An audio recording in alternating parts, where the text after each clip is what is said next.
আসসালামু আলাইকুম।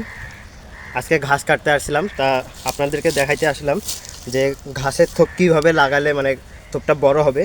আসেন আমি দেখাই দিই। এখানে ধরেন একটা সর্বপ্রথম আমাদেরকে কাটিং করতে হবে। একটু মুখ ধরে কাটিংটা শিখে দেয়। এই 1 গিট, এই 2 গিট, এই 2 গিটের উপরে এটা হচ্ছে একটা কাটিং, আর এই গিট আর এই গিটের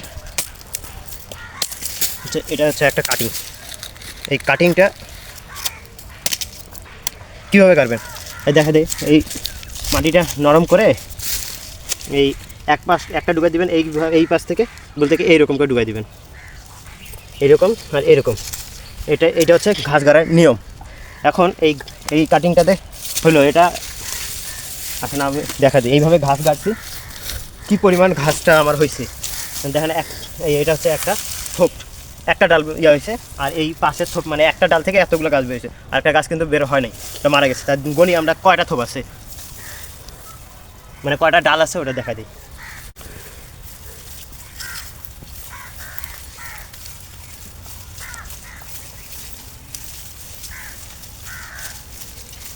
তেইশ, 24, 25, 26, 27, 28, 29, 30, 31, 32, 33, মানে প্রায় এই দিয়ে দেখেন প্রায়। এই থোপটা কিন্তু আমরা ছোটোতে কাটতেছি, কারণ কি গরুর ঘাস নাই দেখে আমরা এই থোপটা কাটলাম। তা এটা হচ্ছে 33টা থোপ। যখন এটা বড় হবে একটা গরুর জন্য কিন্তু একবেলার খাবার হয়ে যাবে, কারণ কি 33টা। আবার এইখানে দেখেন দুইটা যখন কাটিং করছি, এই দিকে আসেন, এইটা হচ্ছে একটা ডাল, একটা ডাল থেকে এটা, আর একটা ডাল থেকে বেরোচ্ছে এটা গুনে দেখাই।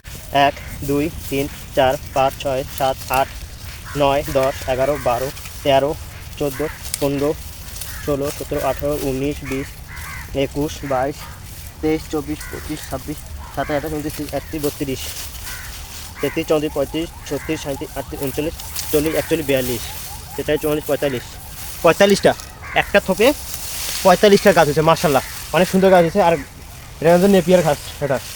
তাই এটা শীতকালে যেহেতু ঘাস বড় হয় না এবং কি পানির অভাবে আমার এইদিকে পানি দিতে পারি না, সেজন্য ঘাসের সাইজ এরকম হয়েছে। এটা ধরুন 45টা হয়েছে, আর এইখানে হচ্ছে 1, 2, 3, 4, 5, 6, 7, 8, 9, 10টা 45টা বলতে 55টা। একটা থোপ থেকে যদি 55টা ডাল বের হয়, তাহলে একটা গরু কী পরিমাণ খাইতে পারবে আপনারা বলছেন। এরকম আমার অনেকগুলো থোপ গাড়া হয়েছে।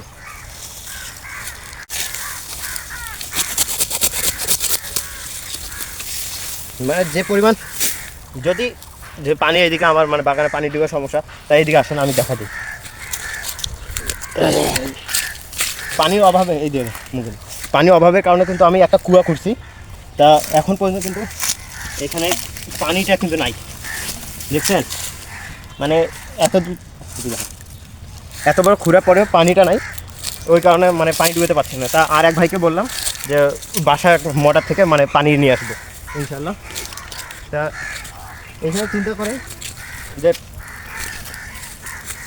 একটা থোপ থেকে 55টা ডাল, তাহলে 55টা গাছ থেকে আবার যখন আমি এটা কিন্তু প্রথমবার কাটা হচ্ছে, যদি পরের বার যদি 55 অর্ধেক বেশি হবে, তখন থোপটা কিন্তু স্পেস জায়গাটা দেখেন একটা থোপ কোথায় আছে, এইটা এদিকে আছে। মানে এইখানে সর্বনিম্ন হলো 1 কোদাল করে ফাঁকা দিছে, কারণ এটা 55টা ডাল বের হলে তো অনেক বড় জায়গা লাগবে।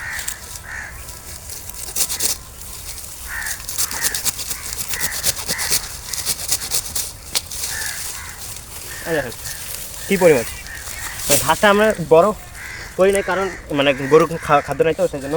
আর এগুলো তো আমার বলতে কি আমার গরু নাই, আমি ঘাসগুলো বিক্রি করি, মানে যার বাসায় বলতেছে ঘাস লাগবে সেজন্য আমি দিয়ে দিলাম। তো সবাই ভালো থাকেন, সুস্থ থাকেন, সবাইকে আল্লাহ হাফিজ।